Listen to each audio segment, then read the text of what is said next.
Voilà, donc cette énergie du printemps, c'est comme euh, la sève qui monte dans l'arbre ou la pousse qui sort de la terre.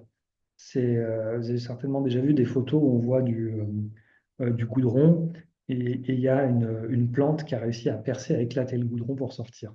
Donc c'est cette force, l'énergie du printemps qui permet d'y aller, quoi. Euh, et on a débuté donc ce lundi cette mise en mouvement énergétique. Donc pour les Chinois, nous, on considère en Occident, notre date de début du printemps, c'est euh, j'allais dire le 21 juin, non, ça c'est l'été. C'est fin mars, aux alentours du 21-28 à la louche. Je ne sais plus exactement la date, mais c'est pas grave, c'est dans ces eaux-là.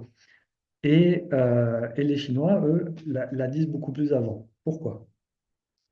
Parce que pour les Chinois, le jour donc, de l'équinoxe du printemps, qui est donc, on va dire, le 21 mars à peu près, c'est le jour où le jour et la nuit sont égaux. Et pour les Chinois, ce cap-là ne peut pas être le début de quelque chose.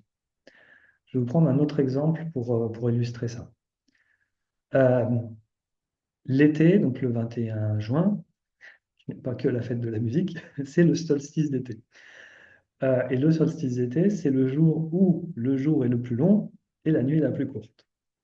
Donc les jours vont grandir jusqu'au 21 juin et ensuite ils vont rapetisser. Et pour les Chinois, ça c'est un apogée, c'est un maximum. Et un maximum ne peut pas être un début. Si on fait quelque chose de plus lisse que ce truc pointu, les jours vont grandir jusqu'à cet apogée et rapetisser. Et pour les Chinois, cette énergie de l'été monte jusqu'à ce 21 juin pour redescendre. Et il en est pareil avant pour le printemps, c'est-à-dire que les jours, on a bien vu que maintenant, ben, il fait jour plus tard, il fait un peu moins froid, euh, et, et parce que justement les jours s'allongent. Et ce croisement, cette bifurcation de l'équinoxe de printemps, quand les jours et les nuits ont retrouvé une égale taille, euh, pour les Chinois, c'est l'apogée du printemps. Donc cette énergie du printemps monte jusque-là et ensuite va redescendre pour l'été, ensuite qui va monter, descendre, etc. Tout est cyclique chez les Chinois. Tous les schémas, d'ailleurs, quand on regarde la médecine chinoise, sont des cercles, parce que tout est circulaire, tout bouge. Donc comme les saisons, comme la lune, comme la journée, tout est cyclique. Et donc cette énergie du printemps, là, qui a démarré, met en action notre énergie du foie. Cette énergie qui nous permet donc de nous mettre en mouvement, d'aller de l'avant, de lancer des projets, etc.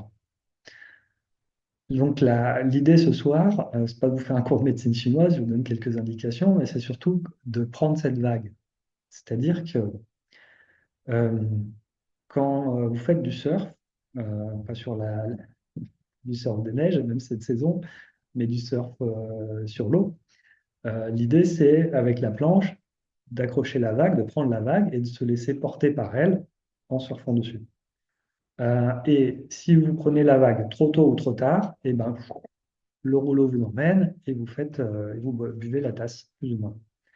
Donc là, ce soir, l'idée, c'était ça. C'était comment on se met intérieurement, énergétiquement, en posture, en position, pour attraper, surfer cette vague du printemps qui démarre et pour se faire porter par cette vague de l'énergie du printemps, plutôt que de se laisser submerger par elle. Parce que donc, vous avez cette énergie qui monte, comme cette sève qui monte dans les arbres. Et je disais tout à l'heure, ou la pousse qui sort de terre. Donc, vous avez cette énergie à l'intérieur de vous, ce mouvement qui se met en marche. Et si vous êtes là et que vous ne l'accompagnez pas, eh ben, qu'est-ce qui se passe? Vous allez rentrer en plénitude d'énergie du foie. Et la plénitude d'énergie du foie, c'est la colère. Donc, si on ne canalise pas cette énergie et qu'on ne l'accompagne pas, eh ben, ça peut monter en pression à l'intérieur. C'est un des risques. Et en plus, cette année du serpent de bois, j'allais redire le dragon, j'allais refaire le même lapsus. C'était cette année du serpent de bois. En plus, le métal va être en insuffisance. Et quand on regarde sur les 5 éléments, l'énergie du métal est celle qui va venir contrôler, donc restreindre canaliser cette énergie du bois, donc cette énergie du foie. Et on est sur une année où elle va être en insuffisance. Donc le foie va encore avoir plus de potentiel de monter en plénitude et donc de créer toutes ces énergies en lien avec la plénitude du foie qui vont être donc la colère, mais aussi tout ce qui va être frustration, tout ce qui va être rancune, tout ce qui va être rancœur, tout ce qui va être jalousie. Cette énergie du foie peut se retrouver en excès à vous emmener dans ces états-là. Donc, si vous ressentez plus de rancune, de rancœur, de colère, de frustration, de jalousie, c'est que votre foie a besoin d'être drainé. Donc, qu'est-ce qu'on fait pour drainer son foie? Pardon, la première chose, c'est qu'on s'exprime. Je vous disais que le foie, c'est celui qui nous permet d'aller en avant, mais c'est aussi l'énergie du foie, celle qui permet de s'exprimer. Et tout ce qu'on garde à l'intérieur, c'est ça qui va nous perturber. Et si on est dans la colère qui sort, eh ben, on est dans le mouvement du foie. Donc, on est dans cette énergie et on peut faire sortir cette colère. Donc, le fait de s'exprimer, tout ce qui ne s'exprime pas s'imprime. Donc, tout ce qu'on va pouvoir dire, aussi bien dans la frustration, dans la jalousie, etc., tout ce qu'on peut sortir de soi, ça va permettre justement de ne pas le garder, du coup de ne pas l'enquister en nous et du coup de ne pas faire la cocotte minute, monte en pression. Donc la proposition, c'est ça, c'est de s'exprimer d'une part. Et s'exprimer, ça ne veut pas dire forcément, surtout si c'est de la colère, de sortir la colère et de la déverser sur les autres. Dans certains cas, c'est important. On appelle ça une colère de positionnement. Quand vous faites écraser, bousculer, embêter, à un moment donné, eh ben, c'est parce que vous allez dire stop, dire non, utiliser cette énergie de la colère pour dire oh, ça suffit, que là, vous allez pouvoir décharger ce trop-plein. Donc, des fois, la colère de positionnement est intéressante.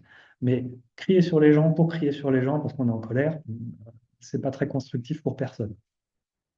C'est une lecture. Les autres façons de s'exprimer pour décharger cette énergie du foie, ça peut être dans la danse, ça peut être dans la musique, ça peut être dans l'art, la peinture, le scrapbooking, le ménage. Vous récurez à fond et ça permet de décharger parce que voilà, vous lâchez.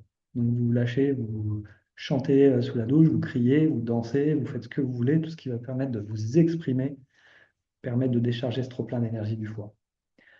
Et l'autre chose qui permet de décharger ce trop-plein d'énergie du foie, ça va être aussi le sport.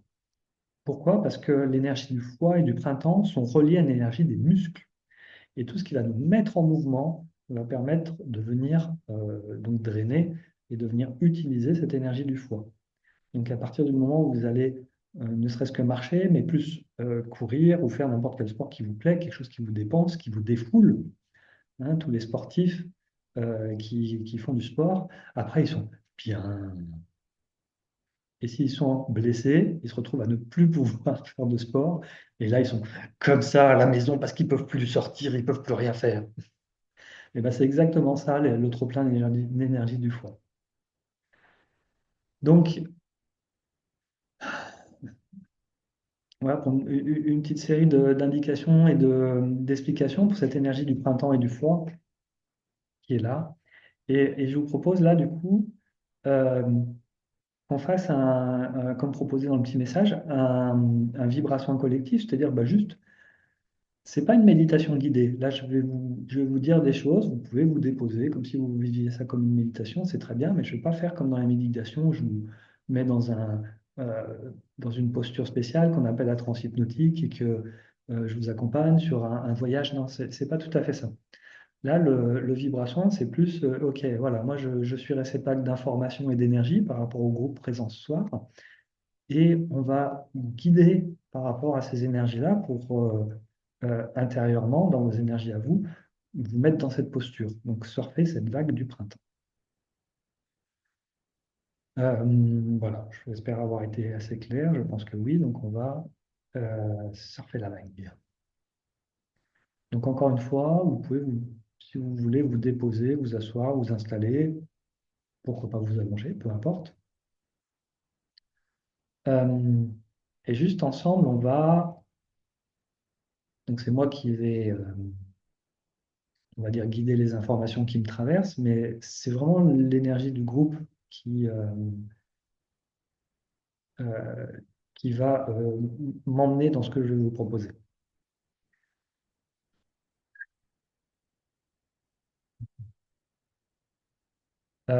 Alors, la première chose qui apparaît, c'est en lien avec le sacrum et en lien avec je ne sais pas comment ça s'appelle, cette espèce de lame qu'il y a sous les surfs. Sur un bateau, je crois que ça s'appelle une dérive. Donc j'imagine que sur le surf, c'est la même chose. En gros, c'est ce qui permet de guider le bateau. Si vous ne mettez pas ça, le bateau, bah, il part dans tous les sens. Avec cette espèce de lame qui descend, je crois que c'est une dérive, je ne vais pas dire de bêtises, bah, le bateau, il peut aller droit, parce qu'il y a quelque chose pour le guider. Et là, je ne parle pas du gouvernail, hein, je parle bien voilà, je vais dire le mot dérive, même si ce n'est pas le bon, vous avez compris l'idée. Et notre sacrum, notre coccyx, donc qui sont dans la pointe basse de notre colonne vertébrale, euh, qui serait un résiduel au niveau de l'évolution on regarde l'évolution des espèces, selon Darwin, le coccyx serait un résidu d'une queue de nos ancêtres singes. Et énergétiquement, on va avoir alors c'est pas un méridien, c'est un merveilleux vaisseau, donc c'est encore autre chose, mais c'est une sorte de méridien d'acupuncture qui s'appelle justement le vaisseau gouverneur, qui part de la pointe du coccyx, qui monte tout le long du dos, qui vient jusque la lèvre supérieure. Et énergétiquement, c'est notre gouvernail. Voilà. Donc là, l'idée de ce qui se passe dans l'énergie, pour vous expliquer, vous situer, on remet en place cette dérive et ce gouvernail, pouvoir aller droit.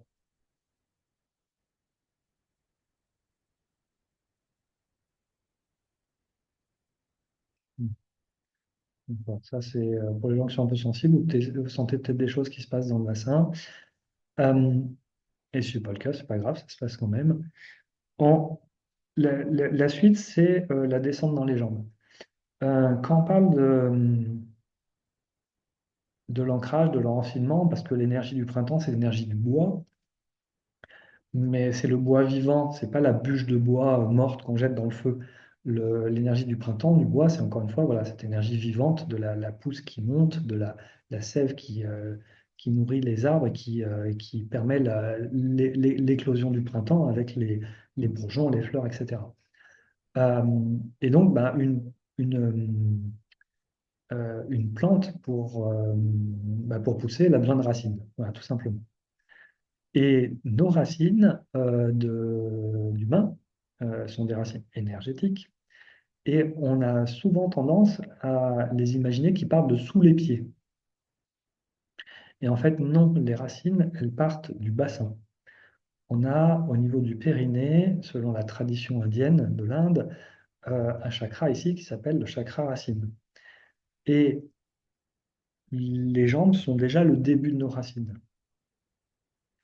Et j'ai cette image du Seigneur des Anneaux avec les grands arbres qui marchent avec leurs pieds pleins de racines. Et en fait, être enraciné,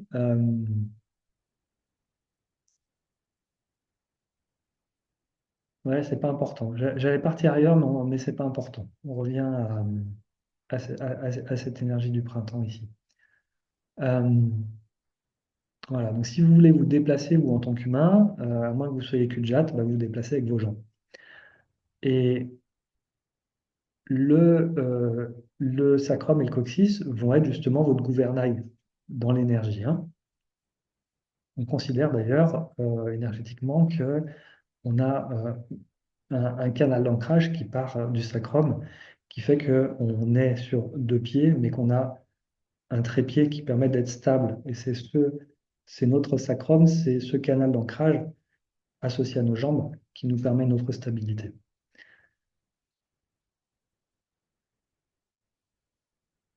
Voilà. Donc voilà, les choses se mettent en place au niveau des jambes maintenant. Et évidemment, comme vous le savez déjà, nous ne sommes pas des plantes. Nous ne faisons pas partie du règne végétal, mais du règne animal. Et donc, c'est pour ça que, bah, on n'a pas de racines qui sortent des pieds, parce qu'on a cette capacité à se mouvoir, qu'on n'a pas de. Voilà. Euh, Ça revient sur cette histoire de racines. En fait, les racines, ça dépend comment on les regarde. On peut avoir un enracinement culturel, on peut avoir un enracinement familial, on peut avoir un enracinement géographique.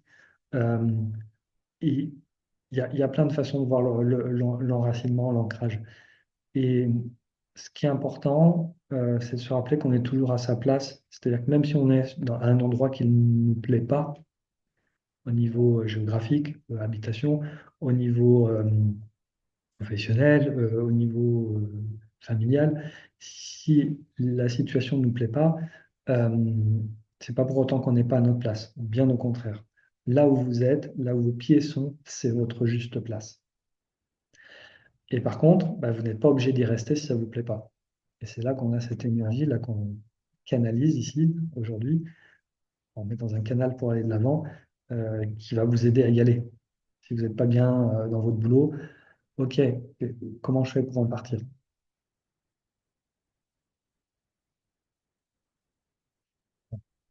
Et donc, c'est cette énergie du foie qui nous met en mouvement.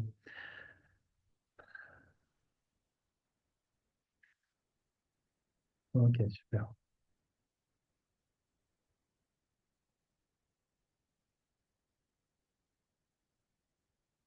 On va maintenant venir justement dans cette énergie du foie.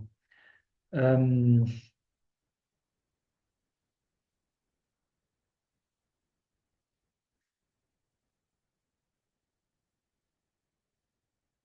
ouais. Qu'est-ce qui vous... c'est une question rhétorique, hein, il n'y a pas de réponse à donner. Qu'est-ce qui vous maintient là où vous êtes? Qu'est-ce qui vous empêche de partir? Et ben, c'est justement ce qu'on va nettoyer maintenant, vous aider à aller de l'avant.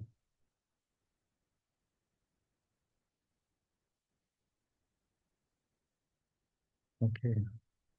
Parce que peut-être que votre énergie du foie, elle est bien, mais peut-être que vous avez des retenues. Un scooter qui passe dans la rue, je le laisse passer. Je ne sais pas si vous entendez les bruits parasites. On fera un petit retour après. En tout cas, là, la proposition dans ce qui me traverse, c'est ça, c'est de nettoyer ces choses qui nous empêchent d'y aller. Parce que là, c'est ce qu'on vient déjà de dire, de faire, euh, nous redonne ce mouvement, cette énergie. Mais quand j'écoute cette énergie, elle est bloquée, elle ne peut pas y aller. Donc, on va. Voilà. Ok. Donc, vous pouvez imaginer dans le dos, pardon, au niveau de votre rein droit, imaginez comme des attaches, des chaînes, peu importe. Euh, et on est sur des retenues familiales et ancestrales. Donc, ça, ce sont les croyances que l'on a héritées de nos familles ou de nos ancêtres et que l'on porte encore en nous, ces croyances qui nous empêchent d'aller de l'avant. On a tous des rêves, des envies, des élans, des aspirations pour faire des choses. Et voilà, malgré tous ces élans et ces envies, et ben, ça n'arrive pas, on n'y va pas, ça ne bouge pas. Et il y a deux, trois personnes parmi vous, connaissant vos situations et vos histoires, c'est très drôle que ça apparaisse. Pas très drôle, en tout cas, c'est cohérent. Donc, on va ensemble nettoyer symboliquement ces attaches. Donc, tout simplement, je vous invite à mettre la main dans votre dos au niveau du rein droit, vraiment coller la main contre vous pour sentir votre main qui indique à votre corps. Moi, je vous le dis avec la bouche et avec l'énergie. Vous, avec votre main, vous dites à votre corps où ça se passe, là, dans votre dos, dans votre rein. Rassurez-vous, c'est pas au centimètre près, c'est symbolique. Et vous allez faire comme s'il y avait une attache, là, quelque chose dans le dos, et vous allez l'arracher, libérer ces croyances, et vous pouvez les jeter derrière vous pour renvoyer ça dans le passé, à vos ancêtres, à vos familles, peu importe d'où ça vient. Donc, pour vous dire un petit peu l'énergie de ces mémoires là qu'on déprogramme, on est sur des mémoires de petitesse, il faut rester petit. Sur des mémoires de... euh, voilà, dans ces dynamiques-là. Voilà. Pas très important en fait de les spécifier.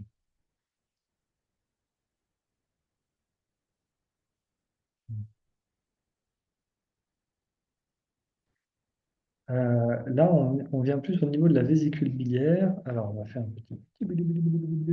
Hop là. Donc, on est en dessous du sein droit. Au niveau des côtes, on va avoir le foie et la vésicule biliaire est au milieu du foie, en gros. On ne voit pas mieux finalement en bougeant un peu.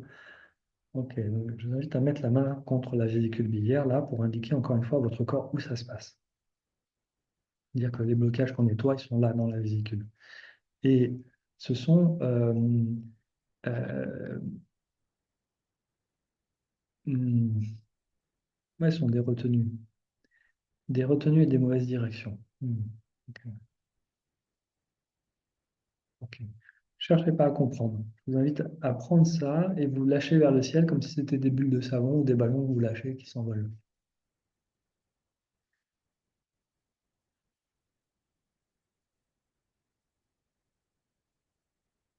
Hmm. Ok, super. Bon, on bascule au niveau de l'estomac cette fois-ci.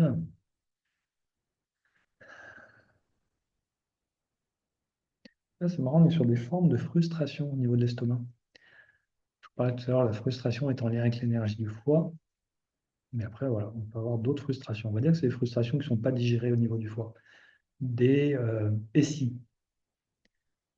si j'avais su, et si j'avais fait ça, et si j'étais comme ci, si j'avais fait tel travail, si j'avais rencontré telle personne. Les si sont juste des occasions de tourner en boucle sur des choses, sur des potentialités qui n'ont pas eu lieu. Donc voilà, on va nettoyer ces et si. Parce que si on fait un petit pas en arrière, et si j'avais pris telle direction, bah oui, mais tu ne l'as pas pris. Donc tu es bloqué, toi tu es là, et puis tu es bloqué dans et si j'étais là. Mais non, tu ne peux pas être à deux endroits à la fois, tu es là. Donc et du coup, tu es là, mais tu n'es pas là, et du coup, tu es où? Et voilà, c'est ça qu'on nettoie. C'est ces espèces de dichotomies de. Hmm. Donc venez sur l'estomac, donc soit vous prenez un peu au milieu, soit en dessous du sein gauche au niveau des côtes, et vous libérez ça, vous les prenez, vous les jetez dans la terre.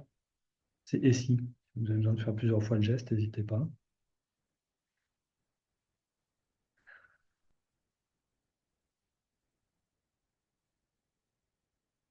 Parfait. Et maintenant, on est entre les omoplates dans l'eau. On est sur des mémoires de trahison. Plus précisément, sur des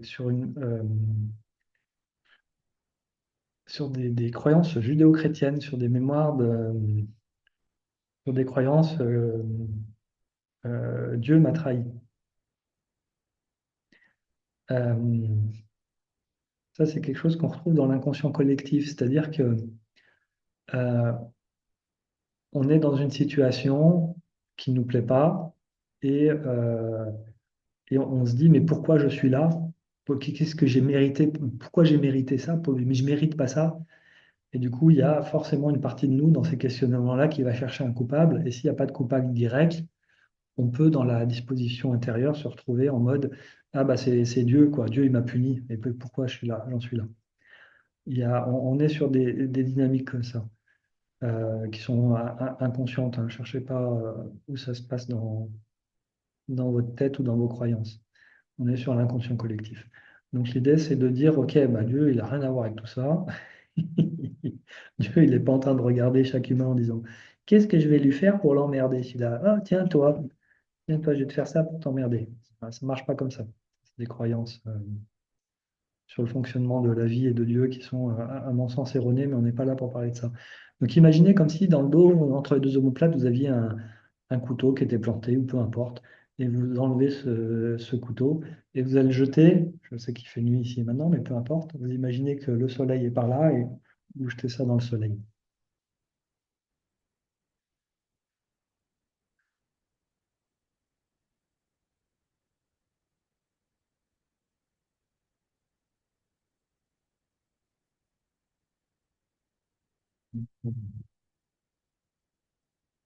Super. On monte encore d'un cran, on est cette fois-ci au niveau de la nuque et au niveau euh,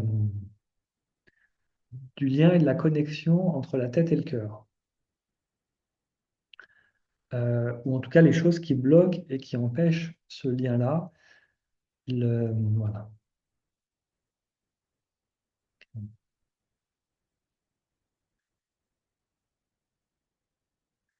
Donc ça, c'est pour les gens qui sont très cérébrales, qui se posent beaucoup de questions, qui réfléchissent beaucoup.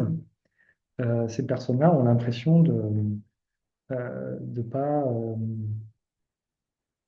pas le cas de tous, hein, mais en général, ces personnes-là ont l'impression de ne pas pouvoir ou de ne pas arriver à écouter leur intuition et à pas se laisser guider par leur intériorité. Sachez qu'à tout moment, le lien, il est là. Euh, Simplement, ça va être un choix intérieur de qu'est-ce que vous écoutez. Et comme on a été conditionné par l'école, par nos parents, par la société, à réfléchir, à analyser, à comprendre, et ben, on est sans arrêt en train de vouloir analyser, réfléchir et comprendre, et on n'est pas à l'écoute. Néanmoins, même si vous êtes plus là-haut, le lien existe déjà. Donc on va faire un petit peu d'épuration pour aider à sortir un peu plus de la tête, pour venir un peu plus à l'écoute, on va dire du corps, à défaut de parler du cœur. C'est-à-dire que votre corps, il vous parle. Votre corps, quand vous rentrez dans une pièce, quand vous voyez une personne, ça fait Ih ou quand voilà, enfin, on peut tout imaginer. Euh, Votre intuition, c'est pas une voix qui vous parle à l'oreille et qui vous raconte des trucs, c'est votre corps qui vous guide. Tout est là dans le corps, en fait. Et voilà. Et la tête, après, elle sert à analyser, à comprendre et à passer à l'action. Votre corps, il vous fait eh ben, vous restez pas sur le OK, qu'est-ce que me raconte ce truc-là, où c'est qui m'emmène? Et là, après, vous mettez les actions pour poursuivre cette intuition-là, cet appel. Voilà. OK. OK. Bon, on va juste lever un peu. Du coup, ça, alors, avant qu'on libère la haute, ça descend, ça redescend dans le rein gauche. Qu'est-ce qu'il y a dans le rein gauche? Ah, des peurs de se tromper. OK. Alors, j'ai une bonne nouvelle, c'est que vous ne pouvez jamais faire le mauvais choix. Il n'y a pas de mauvais choix. Tous les choix que vous faites vont vous permettre d'apprendre.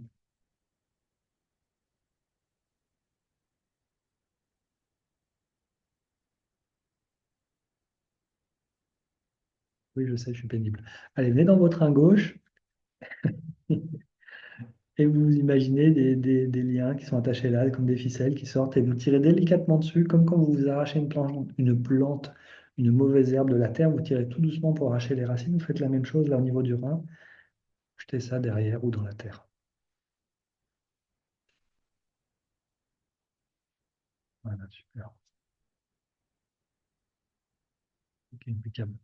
Et là, pour monter sur la nuque, pour aller alléger, parce qu'on ne peut pas libérer ça comme ça serait trop simple.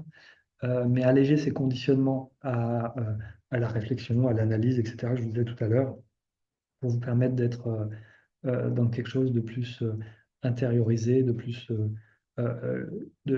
corporel, voilà, tout simplement. Donc on va commencer plutôt côté droit, peu importe, on va faire les deux côtés, on est plus sur des conditionnements. Euh, voilà. Donc, vous pouvez attraper ça comme si vous enleviez ces blessures-là et vous les jetez dans la terre, ces conditionnements-là.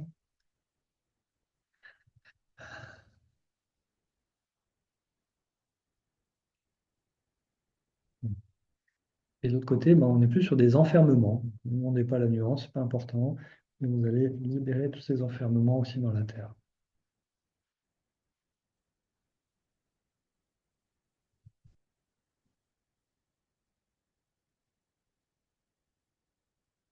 Ok, super. On monte au niveau du front. Alors, on n'est pas au niveau du troisième œil, on est vraiment là, juste derrière le front. Donc, si on regarde anatomiquement, le troisième œil, il est au centre du cerveau. Juste derrière le front, il y a un autre centre d'énergie qui n'est pas le troisième œil. Et là, c'est ce centre-là qui est juste derrière le front dont on parle. Euh,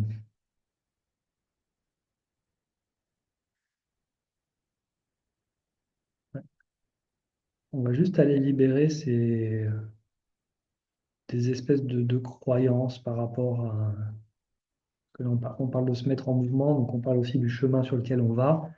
Et là, il y a des croyances qui sont enquistées là sur, on va dire, de la clairvoyance. C'est pas exactement ça, mais plus voir clair sur le chemin qu'on prend, et avec une clarté intérieure. Et il y a des choses qui sont bloquées là. Voilà. Bon, c'est fait, c'est dit.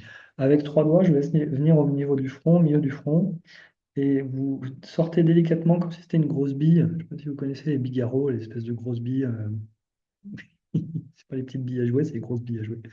Et quand vous l'avez, vous pouvez la laisser partir, la lâcher dans la terre.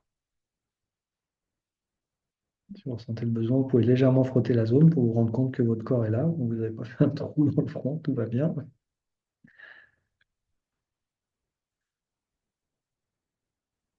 Voilà, super.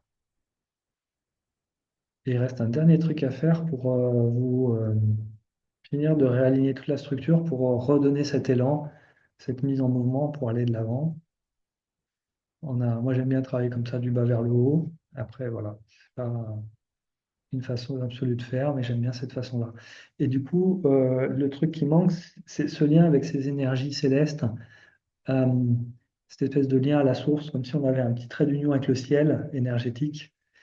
Et on va imaginer ce trait d'union qui se fait, qui descend, mais qui descend jusque dans le cœur.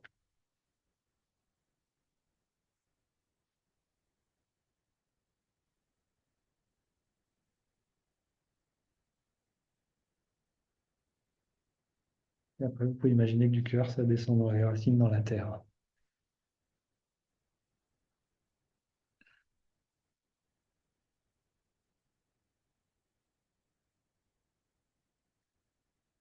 Pour les Chinois, on va avoir ce qu'on appelle trois dantians, donc trois grands centres énergétiques. Il y en a un qui est dans le ventre, qui correspond plus ou moins à ce que les Japonais appellent le hara, qui est vraiment le gros centre d'énergie, la, la chaudière qui permet d'avoir l'énergie.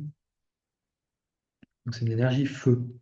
On va voir au centre du front le dantian supérieur, qui va être une énergie qu'on appelle un feu lumière, donc le feu qui éclaire.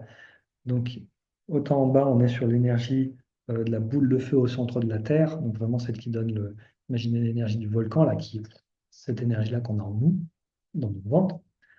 L'énergie du dantian supérieur, ça va être l'analogie, c'est l'étoile qui nous guide, comme faisaient les marins ou les explorateurs. Ils se repéraient avec les étoiles pour savoir où ils allaient. Donc ça, c'est cette énergie-là, c'est ça qu'on vient de reconnecter. Et après, le cœur pour les Chinois, le dantian médian, le dantian intermédiaire, c'est le troisième feu. Enfin, le troisième feu, c'est pas tout à fait- c'est un troisième feu. Et ce feu, c'est un mélange de feu-lumière et de feu-chaleur. Et c'est l'énergie du soleil, puisque le soleil, il éclaire et il chauffe. Donc voilà les trois feux chinois. Euh, et Et voilà, on parle beaucoup d'être solaire, d'être rayonnant, d'illuminer à partir de notre cœur. Mais ça marche si en bas, on est connecté à notre feu terrestre, à notre énergie de puissance pour aller de l'avant. Et donc là, ce dernier calage qu'on a fait, avec ce trait d'union énergétique avec le ciel, c'est ça, c'est recaler comme si on recalait notre boussole intérieure avec notre étoile qui nous guide, comme les marins qui, tac, ah ouais, il est là, ok, allez, on a là. Voilà énergétiquement ce qu'on vient de faire et de faire se reconnecter les trois centres, les trois antennes, les trois feux.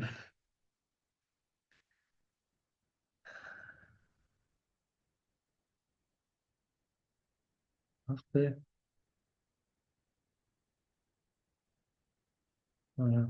Là, il y a la vague intérieure qui se met en marche, le mouvement de la vie. Ok, génial. Ça roule. Voilà, messieurs, dames.